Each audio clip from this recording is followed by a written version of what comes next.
Let me ask you a question, and it might sound simple, but it exposes everything. If you disappeared for 14 days, no email, no Slack, no calls, no just checking in, what breaks first? And I'm not asking to be dramatic, I'm asking because this is one of the cleanest tests of whether you actually own your business or whether your business owns you. If you can't disappear, you can't fully arrive. Not at home, not with your wife, not with your kids, not even in your own body. Because your nervous system knows that you're still required. And founders, especially founder dads, we tell ourselves we're doing it for the family, but the business keeps requiring us. So the family keeps getting the leftovers. And that's what makes this dangerous. It looks so responsible. It looks like leadership. It looks like sacrifice. But over time, it turns your life into a system where you are the emergency contact for everything.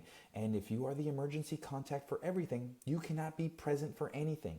So in this video, I'm going to give you a real test, the 2-week vacation test. Then I'll show you the 3 failure points that almost always break first, and then the 3 installs to fix them. Most founders hear work-life balance and then they roll their eyes because it feels unrealistic. And honestly, I get it. If you're building something real, balance isn't the goal. Ownership is.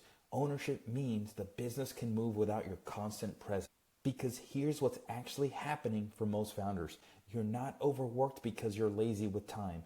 You're overworked because outcomes still require you. Decisions still require you. Delivery still requires you. Cash still requires you. And that's why even when you take a day off, your body still feels on call. You're at dinner, but you're not at dinner. You're at the game, but your brain is still in the business. So if you want your time back, you don't start with discipline. You start with design. You design the business so it stops pulling you back into the firefighter role. And every founder has a version of this lie. I'll slow down after this lunch, after we hire this person, after this deal closes, after the next milestone. And it all sounds logical until you realize something.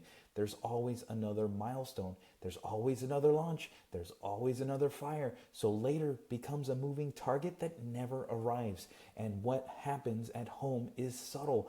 Nobody necessarily screams. Nobody necessarily makes a speech. They just adapt. Your wife adapts to your divided attention. Your kids adapt to the idea that dad is around, but he's not really available. And the scary part is you can be a good man with good intentions while your family is quietly learning that they can't count on your presence. That's why we need a test that forces the truth, and the truth creates the change. So here's the test.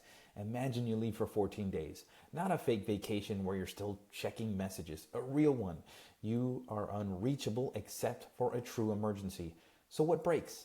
And when I say breaks, I mean one of 3 categories. Decisions get stuck and everything bottlenecks. Delivery quality drops and escalations pile up. Cash slows down and anxiety spikes. Most founders can guess they have issues, but they can't pinpoint the exact failure points. This test pinpoints them. And here's why this matters as a dad. If you can't disappear from the business, you can't fully arrive at home because your brain knows you're still required. So we're going to identify the failure points, then I'll give you the installs that make the business safer without you and make your presence real again. Almost every business fails the 2-week vacation test for the same reasons. Decisions, delivery, cash. Decisions means people still need you to decide. Delivery means that the work degrades or escalates back to you. Cash means revenue still depends on your personality, on you personally, on your relationships, on your approvals, on your follow-ups. These aren't personal flaws. These are design flaws. They're symptoms of a business that hasn't installed true ownership. So let's walk through each failure point. And I'm going to be direct. If you recognize yourself in any of these, good. That means you're seeing the real problem, which means you can fix it. This is the biggest silent killer. You don't realize how many decisions you're making because it feels like leadership. But what it is really, dependency. Questions come in all day. Should we refund this? Should we comp this? Should we change the offer? Should we approve this spend? How do we handle this client? What do we say to this lead? And each one steals your attention, not because the decision is hard, but because you are the default. And when you're the default, you're the bottleneck. So on a real 14-day break, everything pauses, or people make random decisions with no framework, and you come back to chaos. So we don't just need help with tasks, we need installed decision ownership plus a decision window. So here's the fix. You install decision ownership. That means one person owns a category of decisions and they have a framework. Not ask me when you need me, but you own this. Here's the rule. And then you install a decision window. A decision window means you're not available all day. You're available at a specific time in a specific format. For example, all operational decisions go to the owner. If it's above X dollars, it goes into a decision log, and I review the decision log Tuesdays at 2 p.m. That one sentence changes your life because now decisions don't interrupt your day. They stack in the system and then they get a processing window. And here's the dad part. If decisions stop interrupting your life, your brain can actually shut off. You can go to dinner without being mentally dragged back into the business. And this one is painful because it's emotional. You want quality. You want customers happy. You want the brand protected. So you stay involved. You review everything. You approve everything. You fix everything. And you tell yourself, I'm just being a great leader. But what you're really doing is training your team to escalate. They don't own the outcome. They rent your brain. So what happens on a 14-day vacation? Quality drops, or the team panics, or customers get irritated, and you get pulled back in. So the solution is not just trust your team in the abstract. The solution is to make quality visible without you. That's what SOPs and scoreboards do. The second install is simple, and founders avoid it because it feels boring. You document the critical moments, not the whole business, just the moments that create pain. Onboarding, fulfillment, support escalations, lead follow-up, and then you install a scoreboard. A scoreboard is 3 to 5 metrics that tell you if delivery is healthy without you hovering. Examples: the time to the first response, customer satisfaction rating, on-time delivery percentage, refund rate, open tickets older than 48 hours. Now you can see the truth without crawling into the weeds, and your team knows what good looks like. So instead of you being the quality control department, the system becomes the quality control. That's how you stop being the rescuer. And when you stop being the rescuer, you stop being required. This is where founders get defensive. But here's the truth. In most businesses, cash is still tied to the founder. The founder's the closer. The founder's the relationship holder. The founder pushes follow-up. The founder approves exceptions. So on vacation, cash slows down. Pipelines get stale, collections slip, deals sit in limbo, and that creates anxiety because now you can't relax, even if you're physically away. So we need one more install. We need cadence. Cadence means accountability that happens on schedule, not when something's on fire. Cadence is the rhythm that prevents emergencies. Cadence is the missing link because even with SOPs and scorecards, without a rhythm, things drift. So here's the cadence to install. A weekly 15-minute meeting for each key milestone: pipeline, delivery, support, finance. In that meeting, the owner reports the scoreboard and you ask 3 questions. What's on track? What's off track? And what's the next step? And here's the part most founders get wrong. You do not take it back. You do not jump into the work. You coach, you clarify, you remove obstacles. That's how the business becomes an organism that self-corrects. So when you leave for 14 days, the rhythm continues. The system doesn't collapse because it has a heartbeat. The heartbeat is the cadence. Now, I'm going to give you the actual test. 10 questions. Answer yes or no. And if you want this in a clean checklist format, comment test and I'll send it. Here we go. If I disappear, does my team know exactly who decides what? Do we have written rules for money approvals and exceptions? Can delivery quality be verified without me reviewing everything? Do we track 3 to 5 delivery metrics weekly? Does support have an escalation rule that does not route through me? Can sales continue without me personally closing?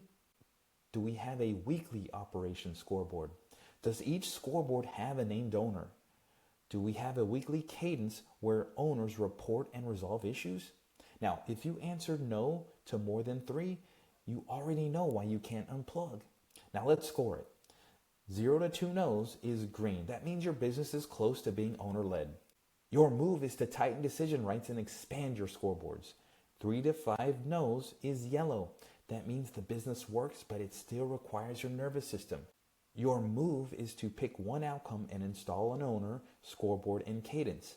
6 or more is red. Red means you are the system. If you disappear, things don't just slow down, they break. And if you're red, hear me clearly. This does not mean you're failing. It means you have not installed ownership, which means this is solvable quickly if you focus on the right installs. Now here's the 7-day plan to move forward from red to yellow or yellow to green. Day 1, pick one outcome that keeps pulling you back in. Name the owner. Not 5 outcomes, not the whole business, one. The thing that texts you at dinner, the thing that wakes you up at 3 a.m., the thing that makes your wife say, "You're here, but you're not here." Day 2, install a scoreboard for that outcome. 3 to 5 truth metrics, not a dashboard with 47 widgets, 3 to 5 numbers that tell you if it's working without you being inside of it. Day 3, set the cadence. Same day, same time, 15 minutes. Not let's sync when we can. Same day, same time, every week. This is the heartbeat that keeps the system alive when you're not there. So day 4, install the decision window. Stop being available all day. Pick one block. Tuesday at 2 p.m., for example. Thursday at 10 a.m., whatever. That's when decisions get reviewed. Everything else gets logged and handled by the owner. Day 5, document the one SOP that prevents escalations. Not a 40-page manual, one process. The one process that always breaks. The one that always comes back to you. Day 6, run the cadence meeting and do not rescue. This is where most founders fail. The owner reports something is yellow or red and you feel the pull to jump in and fix it. Don't. Ask 3 questions. What's the next step? What's the obstacle? What support do you need? And then let them own it. Because if you rescue, you just taught them that you are still required. Day 7, tighten the rules and repeat. Adjust the scoreboard, clarify decision rights, tighten the SOP. This isn't complicated. This isn't glamorous, but it works because it changes the structure, and structure is what gives you your life back. Now let me bring this back to what matters. Being father first is not a feeling, it's a system, because if the business requires you, your family competes with your business every single day. Even when you love them, your brain won't let you fully arrive. Your nervous system knows that you're still on call. So we're not trying to become better dads through guilt. We're not trying to balance harder. We're building businesses that stop stealing our presence. Because when you can disappear for 14 days and nothing breaks, you're not just free, you're trustworthy. And that trust is what your family feels, even before you say a word. If this hit, don't overthink it. Don't make it a New Year's resolution, make it an install. Comment test and I'll reply with the 10-question vacation test plus the scoreboard template. Then take the next 7 days and install just one outcome, not 10, one, because that one outcome, when it no longer requires you, is the first crack in the prison. 1 becomes 2, 2 becomes 3, and suddenly you're not the bottleneck anymore. You're the architect, you're the owner, you're the dad who can actually disappear for 14 days and come back to a business that's stronger, not weaker. So comment test. Let's get you out of prison.